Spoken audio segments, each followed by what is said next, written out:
Welcome to Unshakable with Human Design, the show dedicated to helping entrepreneurs use human design to shift from hustle to flow without sacrificing results. Come here to become an unshakable human and build an unshakable business according to your human design. I'm your host, Nicole and Lead. Hello and welcome to Unshakable with Human Design. I'm your host, Nicole Lano, and today, everybody, I'm so excited to bring this really remarkable woman to you. I met her at a retreat for a mastermind that I'm a part of, and I actually met her at an event prior to that, but I got to know her more at this retreat.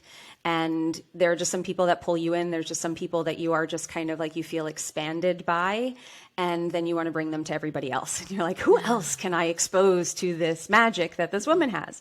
And I was just, and everybody at the retreat, everybody that I know that has encountered her has had kind of a very similar experience. So it's not isolated to me.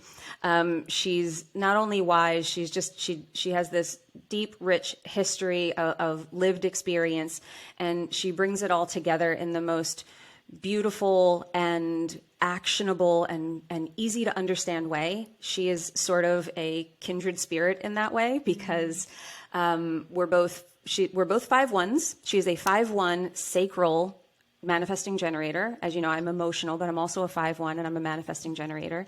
And there's kind of a magic to the 5-1 that is explaining things in a way that people can understand, universalizing the information and being able to bring it down to earth in a way that hits people in the way that they need to hear it in that moment, if they're the right person for you.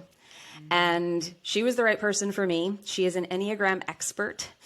She is the host of the very, very popular and amazing podcast, Lead with the Enneagram. Her name is Tracy O'Malley, and I am so thrilled to have you here, Tracy, and I'm thrilled to call you my friend and to have you here. Welcome. Same.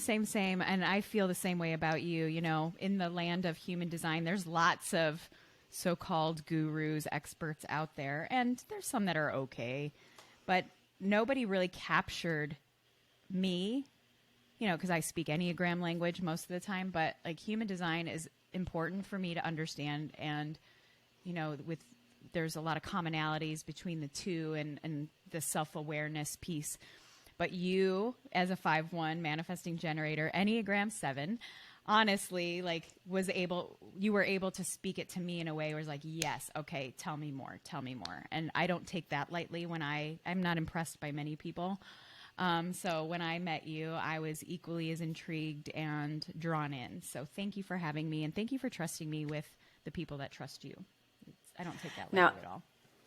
And the same. I did an episode on Tracy's podcast recently as well, which I encourage you to go back and listen to because we talked all about human design and how it lays over with the Enneagram. So I want this to be a really lovely companion to that episode. And you did the same thing for me. So just a little history into my history with the Enneagram. Enneagram, I had been typed, or I shouldn't say I had been typed. I have to differentiate between the two. I ran a test online twice. And I was typed as a 4 and I was typed as a 3. And neither of those really, the 3 kind of resonated. The 4, I was like, that doesn't necessarily feel like me. And it also felt really subjective. I was like, how accurate could this be if it changes every time?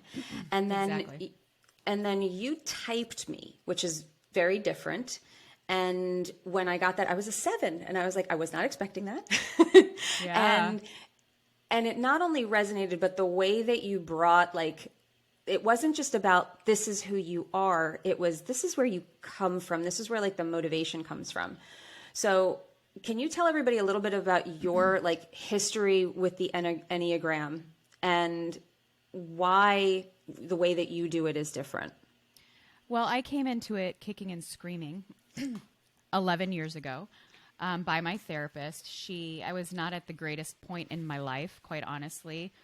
And excuse me, she wanted me to take this assessment, and with very colorful words, I told her I did not want to. And she is tough. She's from Texas. She's an Enneagram 8 like I am. And she was like, quite honestly, honey, your best thinking has gotten you here. And this actually might help you get out of the box that not only you have put yourself in, but the world has also put you in. So how about you open up your mind a little bit? And I appreciated her candor.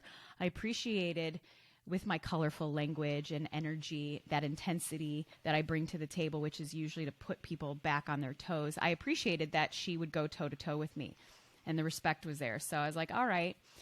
Just like you, when I first took an assessment, it was inaccurate, which most of them, all of the online assessments, even the paid ones, are inaccurate 65 to 70% of the time, just FYI. And if you're going to use this tool, having the right information is important. I also was mistyped originally as a 3, which behaviorally, I can see that in both of us. The competitive achiever, but as a manifesting generator as well, we only will crush things that we're super passionate about. And that's not a 3 motive. 3s crush things because the 3 is more like a generator, quite honestly.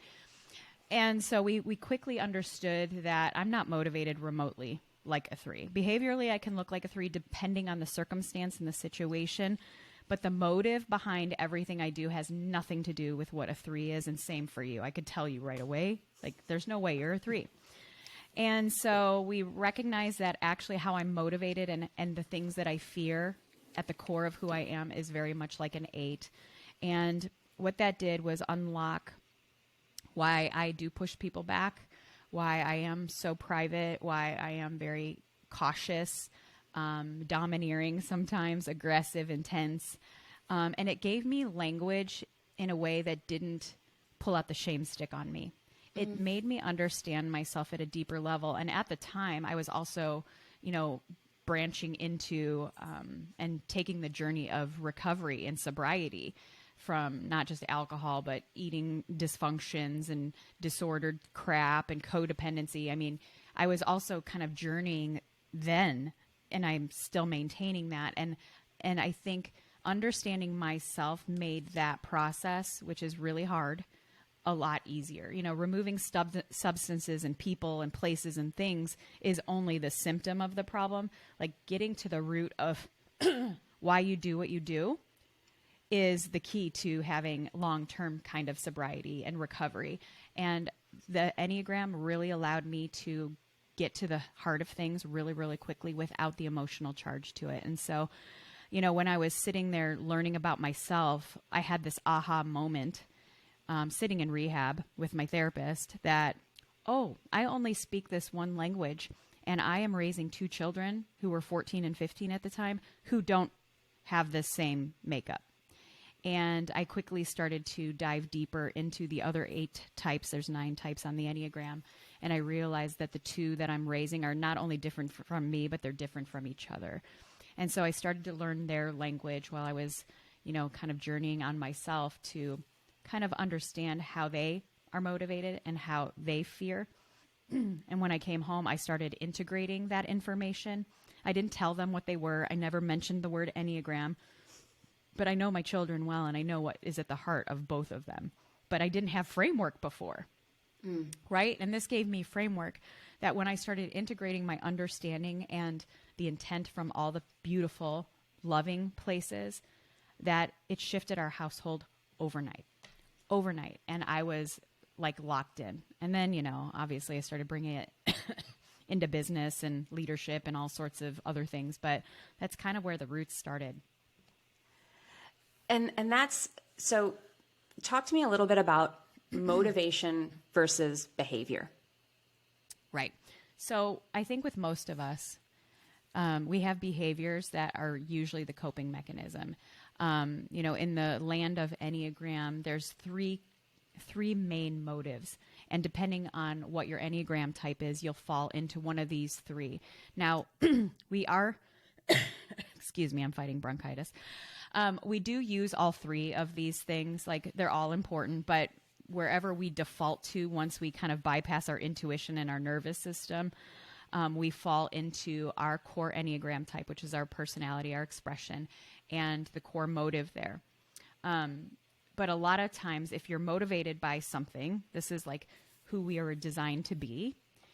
But then we've had experiences and situations and family dynamics and traumas, quite honestly, that we've learned a dysfunctional way to gain that motive. Like, let's say you are a 2, 3, or 4 on the Enneagram. You're motivated by a need for significance. We all have that need, but for the 2, 3, and 4, that's like their first go-to all the time. How that looks for all three, really, really different. And you can imagine if you are motivated by a need for significance and you've had some hard experiences, that you get reassurance that you're significant if you do this, or if you say this, or if you embody this. That's not always the healthiest expression of needing significance. And same thing with the 5, 6, and 7's need for certainty, right? Sometimes they're paralyzed by that need for certainty, not always the healthiest kind of thing. And so behaviorally, they can act out in ways to gain certainty. That's not the healthiest kind of way to do that. And then for the 8s, 9s, and 1s that are motivated by independence and autonomy, obviously as an 8, I'm always motivated by independence and autonomy and control. Now, how I go about that behaviorally sometimes can be a shit show. Totally, right? Especially if I feel like that's being betrayed or compromised.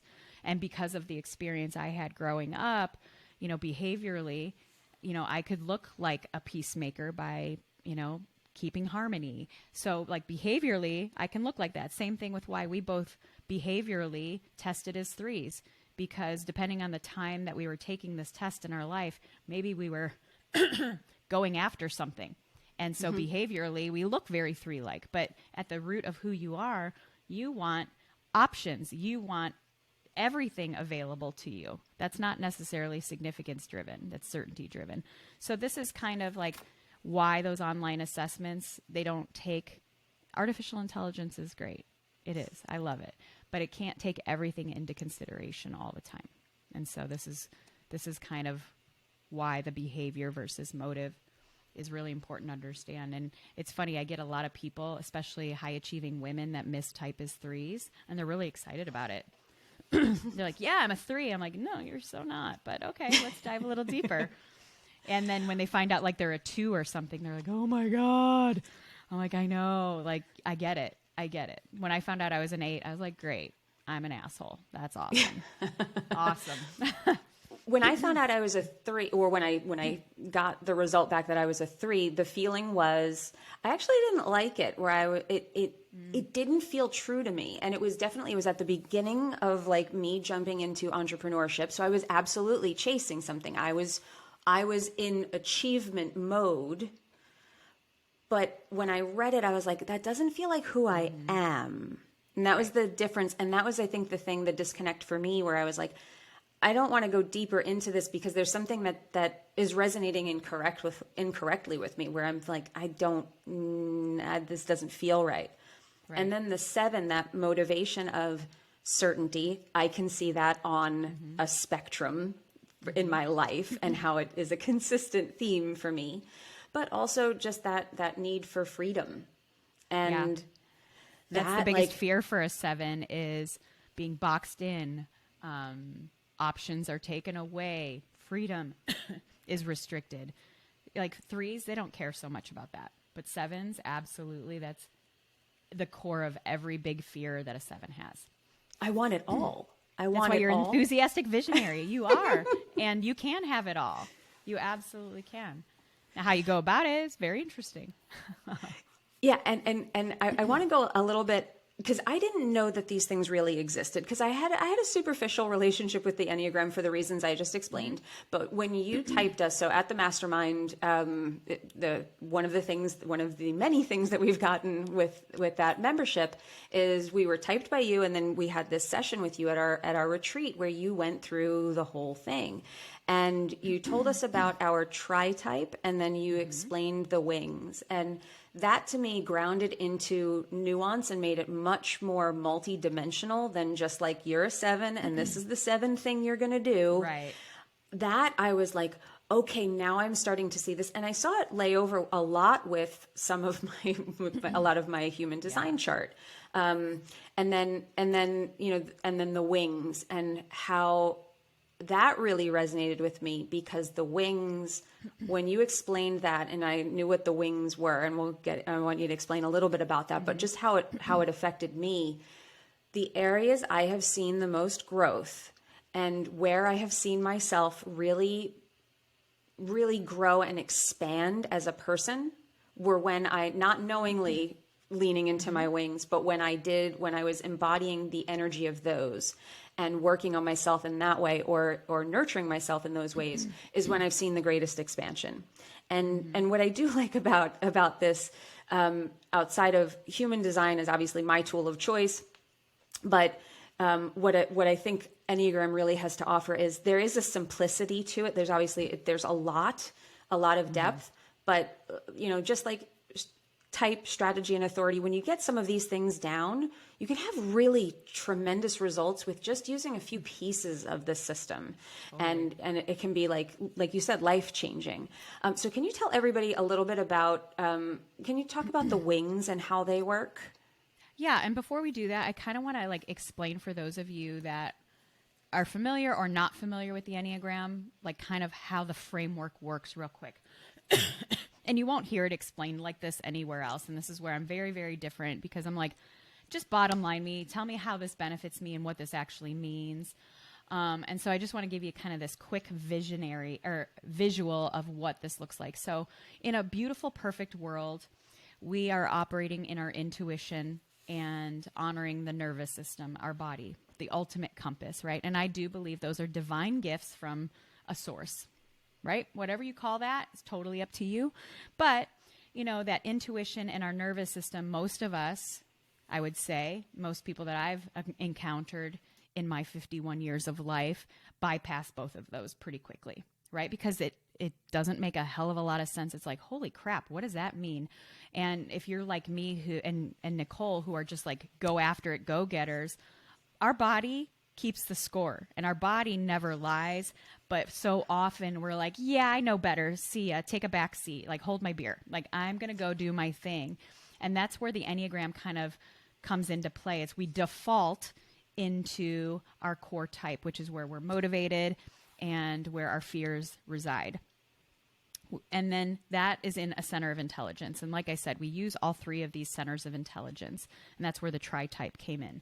But wherever your core type defaults to is the center of intelligence you go to first by default, right? And the key to using the Enneagram and the things I'm going to tell you about the wings and the other framework allows you to get back to your intuition and your nervous system and regulating that, right? Your personality will always be the special sauce on all of this. Always. It's always going to be there. It's always magical and it's always beautiful. We have to kind of change the come from. We don't have to change who we are, but the come from is really important. But when we default into our personality, even the highest level of your personality, having the right tool for the job is really important. And sometimes the core of who we are isn't the right tool for the job. And we need these supporting tools, or how I explained it, sometimes our favorite movies aren't based on the lead character, right? Usually my favorite movies have a killer supporting cast, always. And even at the Oscars, I don't care so much about the actor of the year. I love the supporting roles because they're what make a movie great. And that's the wings of the Enneagram are like the supporting cast. They aren't front and center all the time, but they add some special tools to the toolbox that when you know how and when to use them, they can be a difference maker. And, for most of us, we've even used these wings in a not so healthy way. That's where some of the behaviors come into play, right? We're especially when we're younger and, hell's breaking loose and we don't know what we're doing. We're pulling any tool out. We're trying to take a hammer to something when we need a chainsaw and things like that. And so the wings of the Enneagram, whatever your core type is, your wings are only the numbers on either side of you. So let's say you are a 7 like Nicole. You have a 6 on one side and an 8 on the other. Those are the only two wings you have. Now, a lot of you that might be familiar with the Enneagram, you've heard well, I'm a 7 wing 6 or I'm a 3 wing 4. I want you to think about it for a moment. If you're an airplane or a bird, if you only have one wing, you're either going to fly in circles or you're going to crash. Same thing with the wings of the Enneagram. You have two. Use them both. Usually you might default to one a little bit easier than the other. One might be an easier access for you. Like Nicole probably leans heavier to her 8 typically.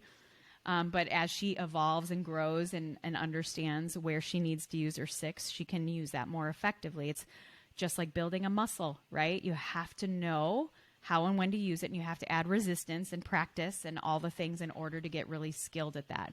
But the wings are the secret sauce in all of this, because by default, you and I will operate in the core motive and the core fears. And although that proves to work out well for us and we have receipts for it, to be like the GOAT, the heavyweight champion of our world, we need the supporting cast. We do. And those wings are that. And for each Enneagram type, they're different. So like, even though Nicole and I, we're each other's wings, which is kind of cool. A lot of my close friends are 7s. So they're a beautiful, healthy example of one of my wings. And I see examples of how they operate and where that can work for me. And just because I know what they do, I have to practice doing that. So it's why I spend a lot of time with 7s, because that was a harder wing for me to access in a healthy way. Back when I was, escaping life through alcohol and food and codependency, I could use my 7 wing in a not so healthy way. But that's kind of the basic explanation of what the wings are and why they're so important. Yeah, because that was it, and it's a nice way to say, like, even because I look at human design, we have like your signature theme, and we have your not self theme, which sort of tell you like, hey, this is the red flag that you're out of alignment. Here's the sign that says keep doing what you're doing, girl. Things you're doing it right. We have these like little signals that are there to let us know when we're at like bumper bowl. Are we in the middle of the lane, or are we bumping up to the sides and about to go in the gutter? And what the wings, I think, is when things aren't going right, or if I want to expand, I can kind of look to the wings to be like, what do I feel is necessary here right now? What are the aspects of this? Like it's a nice place to go to ask good Absolutely. Questions of yourself. Absolutely. And like I said, the wings bring different gifts and skills to the table. Because if I'm left to my own default all the time, I'm going to be aggressive and domineering and not think about the consequences of that or think about feelings. And so the wings are a really good pause button for you before you kind of come in hot, or for some of you, before you withdraw or, just accommodate, right? So before I operate in my 8ness, I'm like, okay, supporting roles, like, what's the best case scenario of what I need to do here in a way that, especially when we're dealing with humans, whether we're as a parent, a partner, a friend, a leader, a coach, whatever, we have to be able to communicate in a way of what's in it for them. Otherwise, no matter how right we are, it's not going to land and it won't matter. And, 11 years ago, instead of just having to be right all the time, I wanted to be more effective as a mom, as a friend, as a leader, whatever. And so that pause button and the supporting help of the wings really helped me. Okay, I know how the 8 in me wants to say this and articulate this. I know that won't be received very well. So like, let's vision cast with my 7 wing. Like how would a 7 express this? More fun and light and positive, right? Where my 8 in me can be very tactical and pessimistic if I'm not careful. And then obviously having a 9 wing is like the adaptive peacemaker, which is like Yoda or a divine spirit. And they're kind of speaking in a way that's the greatest good for everyone. The 8 in me won't naturally default to that. So really knowing how to use that 7 and 9 to help me craft my communication in a way that is not only more effective, but really feels good for the person on the receiving end. Game freaking changer for sure. And I don't waste as much energy. Like seriously, when we're operating in our default all the time, it's like a constant revving engine where sometimes we got to take our foot off the gas a little bit and like work smarter, not necessarily harder. Well, and that's a nice little segue into, because I see how that, like, you work with leaders, you work with high achievers. What is it that, obviously what they can benefit from, but also like, what do you notice working with people who are high performers, who have big goals, and what is it that you work with them, and how can the Enneagram help them to achieve more, to achieve more balance, and to ultimately, get what we want, but in a way that feels good to us. Of me being in my 50s at this point is I have a lot of life experience, and trust me, if I could have found a workaround, I would have found it. Trust me. I am, again, motivated by independence, autonomy, and control, and people trying to tell me how and what to do. I pretty much have learned everything the hard way. And so when I'm working with high achievers, no matter your Enneagram type or human design, there's a dark side to every one of us, or a not so healthy come from, right? Like what I say about the Enneagram is each type has their very unique, beautiful superpowers. My unique superpower is my intensity, my ability to see holes in things. It's only my superpower when I'm coming from a place of love, compassion, empathy, service, and grace. Honestly, that same intensity and poking holes in things absolutely has been a wrecking ball in my life and in my relationships and in a lot of ways. Same kind of gift or kryptonite here, but when it's a wrecking ball in my life, it's coming from fear, insecurity, unworthiness, shame, guilt, ego, right? And so the cool part is we don't have to change who we are. That was so refreshing to me. It's like, cool, I'm intense. That's not changing. I know this. But the come from, I absolutely have a responsibility in working on constantly. And so when I'm working with leaders, specifically, even those that have all the receipts to show that this has worked okay for them, right? Then why are you talking to me? Because there's something usually in our life, if we are crushing it in one area, I guarantee 90% of you have something else that's falling through the cracks because we haven't found that harmony and flow into being the same person all across the board, knowing when to take our foot off the gas. And so a lot of times when I see somebody, let's say they're crushing it in business, I'm like, okay, let's talk about the marriage. And they're like, oh, like, let's talk about the children. Let's talk about your hormone levels and your cortisol and your adrenals.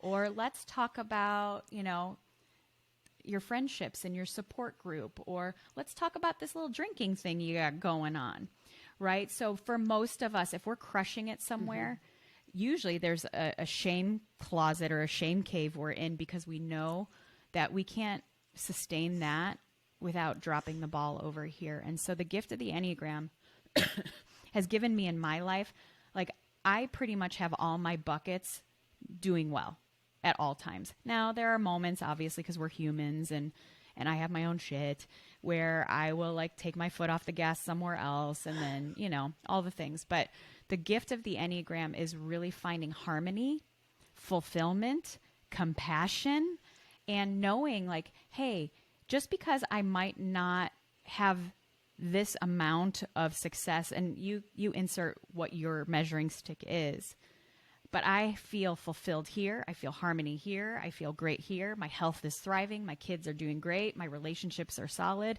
The bank account is doing well. And I'm not, and you're not looking for all these other outside variables to dictate what success is to you. It's this internal job, because when you understand your framework and know how to effectively use it holistically, the rest falls into place. It really does. It really, really does. And even though, especially if you're driven by significance, the outside world may not give you what you want, you realize that you don't need the outside world to tell you how significant you are. Or for my certainty people, even though you're seeking all this evidence on the outside that you have certainty, when you integrate this framework, remember how I said you go back into your own intuition and your own nervous system, and that is true success. When you are operating in that, the rest falls into place. But you're going to have to reframe and recalibrate what your measuring stick you've been using for a long, long time. For 40 years, I used measuring sticks that were outdated and dysfunctional. And I'm still motivated by being strong. Like I will always, that will always be where I want to flex. But I now have a very healthy measuring stick of what strong is. Where before it was like, oh, I got to be strong and powerful and domineering. And now strong is my vulnerability and my ability to say, you know what, I'm going to tap out of this one. Like that's strength today. So that's how we use this in leaders, like high level leaders, like, that you're dropping the ball somewhere, and you might be hiding, and you might be overcompensating socially. But if there's something kind of brewing, I'm going to tell you right now, don't wait until all the wheels fly off the axle. Like, start building this muscle now. I don't recommend blowing up your life like I did in order to learn this, but sometimes you got to learn the hard way. We do. We all have our path, and what you're describing, like you're 8. I feel like it makes sense that I have a wing 8 too, which is like, I hear very much the 5-1 in there, and it's whether you're like hard in on it and that was a big part for me, was when you talk about like stepping into your wings and using this to kind of expand and the ways that you can, the way that I'm hearing this is like, when you're a balanced human, then your life starts to become balanced. And when you're like, there's a theme that I have it tattooed on my wrist, is trust. And when we have this trust in ourselves, that intuition that you're talking about, that makes us unshakable. That's what makes us unshakable, is the fact that I trust that I'm being led. I trust that I can find my way out of anything any mess that I get into, because I know I have the tools to readjust and evaluate myself in a way that's with curiosity, not criticism, and in a way where I'm not going into the shame cave and then making anything that happens making me a bad person, to say like, oh, this is just an artifact of the way that I operate, of the framework that I'm in. And like the 5-1, super shadowy, has lots of shadows, has lots of weird elements to it.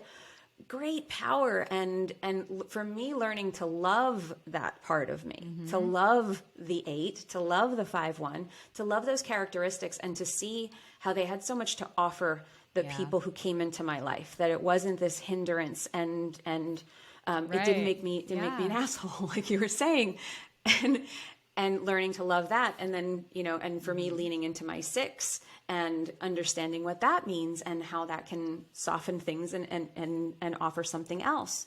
Hugely impactful. The same way that looking at my human design chart, I can look at, my emotional authority as not being something I want to run away from, or something that I want to pretend like it's not there. Can I embrace it? Can I learn from this? And that's the beauty of these tools, is that they illuminate aspects of ourselves so that we could look at them objectively, and not with criticism, or not hearing our mother's voice or feeling the trauma from the past, and look at them from a place of love and acceptance, and say like, oh, it's just a way, it's just mechanics. When I was 40 years old when I've been in personal development and diving deep since I was 28, but for the last 11 years, like, I've been fully committed to this. And, there's a lot of talk about inner child work and things like that. And it's not a box you check, but a lot of times the shadowy parts of who we are rooted in the stuff that, we were taught, told, and modeled, or said to, whatever, and those little kids in us build the belief and the coping mechanisms around that. And understanding my Enneagram, and anytime I wanted to judge myself or pull out the shame stick or get aggressive and angry and push people away, I was able to recognize that 4-year-old in me, right? And that's kind of my first memory of me bypassing my intuition and my nervous system. I remember it very, very clearly as a 4-year-old, understanding that this doesn't fall into alignment with what's happening in my house right now. And so bypassing that and using the shadowy parts of who I am as a 5-1 manifesting generator and as an Enneagram 8, it was rooted in that scared little 4-year-old. And so a lot of times when I want to go to the shame stick or the anger or the judgment of myself, I have a picture of myself as a 4-year-old. It was the lock screen on my phone for like 3 years as a reminder. But even as I'm sitting here at my desk, I'm looking at this beautiful picture of my 4-year-old self. And anytime I want to judge her or judge myself, I know I'm judging her, and not on my watch am I going to do that. And so these tools can really also help you do some deep inner child healing stuff so that not only you can heal, but especially if you're a parent or you have an impact that you make in a child's life, it is really important that they see you break cycles that have been passed on. And these tools absolutely have made me a cycle breaker. It has made me a black sheep in the family as well. But, I often say the black sheep usually becomes the goat. So I'm all about it. But it can really help you with some of this deeper healing work as well. And just a question. Do you know what your parents were? I don't know if they're still with us, but were or are. Do you know what your parents' My dad Enneagram was an Enneagram 8 as well. A very, very dysfunctional one. He was an alcoholic, a very high functioning alcoholic, also super sensitive. Like, I see the parts in the 8 of him that were so endearing and juicy and sensitive, but most of the time it was expressed in this aggressive, don't fuck with me kind of energy, which I liked because I'm an 8. So I was like, okay, but that's how I learned. That's where I learned a lot of those behaviors. My mom, my dad passed away 10 years ago or 11 years ago. My mom is still alive, but I don't have a relationship with her today. She's a 5 on the Enneagram, which happens to be one of my favorites. Actually, they're the quiet specialist, but also like their gift is that they're emotionally non-attached, and their kryptonite is also that they're emotionally non-attached. So I've had a very emotionally abandoning and neglectful mom. My whole life. And especially because my energy is so intense. When a 5 is around that intensity, they actually withdraw even more. And so it created that dynamic. So her heart's beautiful. I understand it's not personal, even though it felt and feels personal. I understand her for who she is. And I recognize without some work, she's not going to be able to participate with me. But I love the things about the 5 that she brought to the table. She was always curious. She always was a reader. She was always somebody that, like, my love of reading and research definitely came from her in those modeling, but yeah, I can see where and how it's really dysfunctional though. And why her and my dad actually worked, because he was so intense, she could just withdraw and it worked. And she didn't challenge him, and he liked that. He could call the shots. Yeah. And all the things, Yeah, energy dynamics are very interesting to me. And it helped me. The reason I asked was it helped me when I learned what my parents were, their profiles and types. Like learning my mom was a projector, I was like, oh my God, that makes so much sense. And then my dad, that he was a 5-2, not a 5-1, but a 5-2, which why he withdrew so much as a 2 line to close off and be like, nobody look at me. I want to do my own thing and be left alone. And then the 5, how he and I had this pretty tumultuous relationship throughout my whole life. He passed away 2 years ago. And how we projected on each other and through that back and forth. But ultimately, I think what's interesting is, I notice the 5s a lot of times have kind of difficult lives a lot of times, particularly the 5 in the front. There's a lot of lessons to be learned because we are here for the other. We are here for other people to see what they need to see off of us. That's not always comfortable for us. But when we can be there and hold that projection for them, then we can hold the key to great transformation for them. So I always think it's interesting when people like you and people like me who are drawn to this work where, we don't necessarily even know how, or that we will help people. We're on this path of like fortifying ourselves with tools that we ultimately can't help but share. And we have to, and we don't know why. We don't even know how necessarily we will help in the beginning. We're just like, I know that I have to be in front of people and show them this, and then and with great reward comes great responsibility and a great risk too. It absolutely does. And particularly with the 5, not everybody is gonna like what they see when they get the reflection back. they're not always going to be happy with what we have to show them, but it's for us to hold. So I love this. I love this conversation. I love what you bring and how you bring it. I hope that everybody here, this was such a small taste of what Tracy offers and what the Enneagram can offer. And I wanted to show you just how you don't have to be married to one system or program. Allow them all to just open up and activate the different parts of you. What speaks to you? If one is more than the other, go with that and trust that you're being led someplace. But there are so many tools out there that hold the power for you to understand yourself and trust yourself on such a deep level. And that is the key to becoming unshakable. And to ultimately, if you're looking to achieve, if you're looking to grow, if you're looking to expand, you have to trust yourself first. It won't come before you're doing that. Especially if you have a leadership role in your family, out in the world, you have to be able to lead yourself effectively first.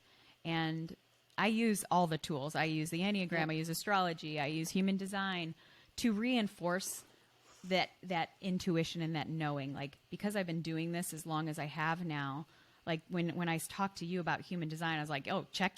That makes all total sense. And it's like even more reinforcement that even when it doesn't feel good, like that 5-1 of us, like that doesn't always feel good.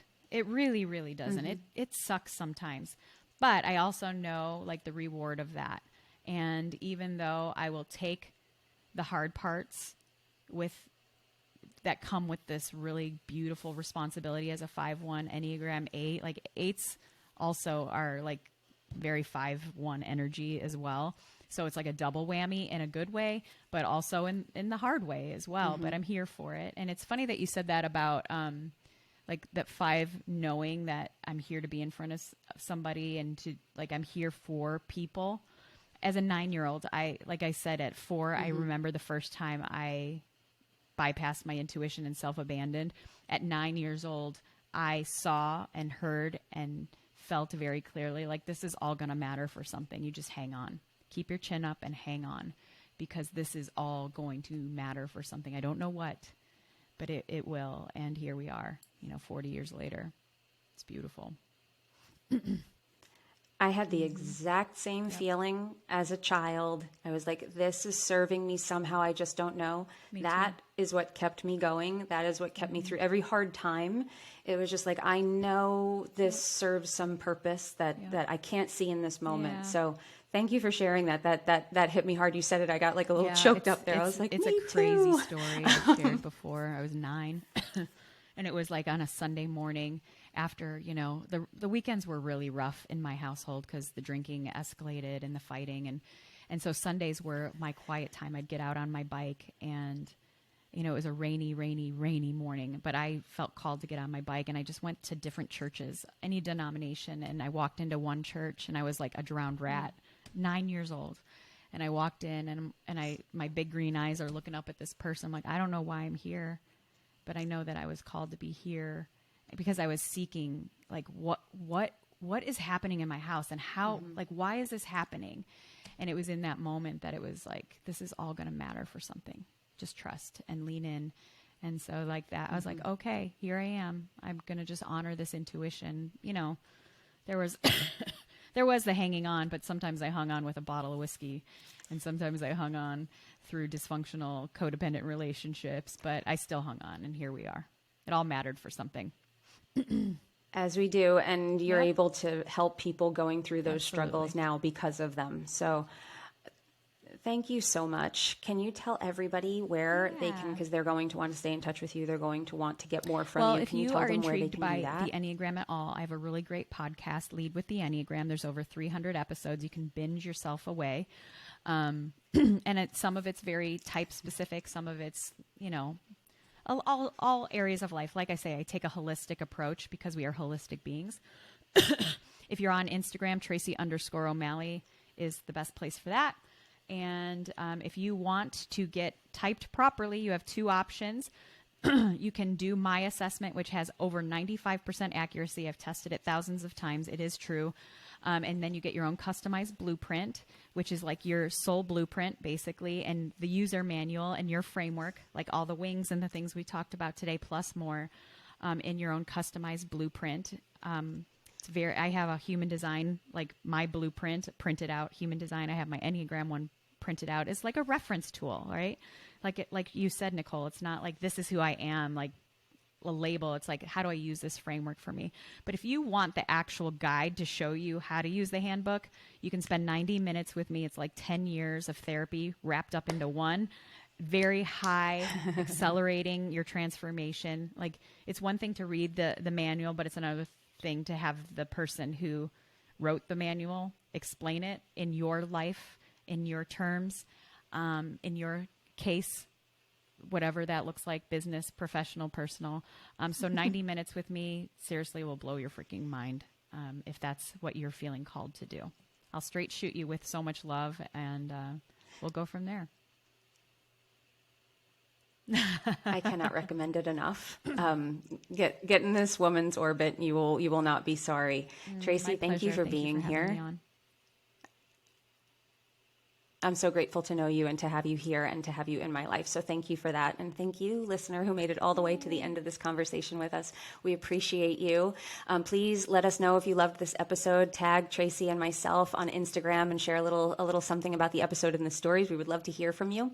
And guys, remember, you are on the journey of becoming unshakable, and we are here to support you. I will see you in the next episode. If you love this episode and you're a fan of the show, please show us the love on iTunes, Spotify, or wherever you're listening to the show, and leave us a review.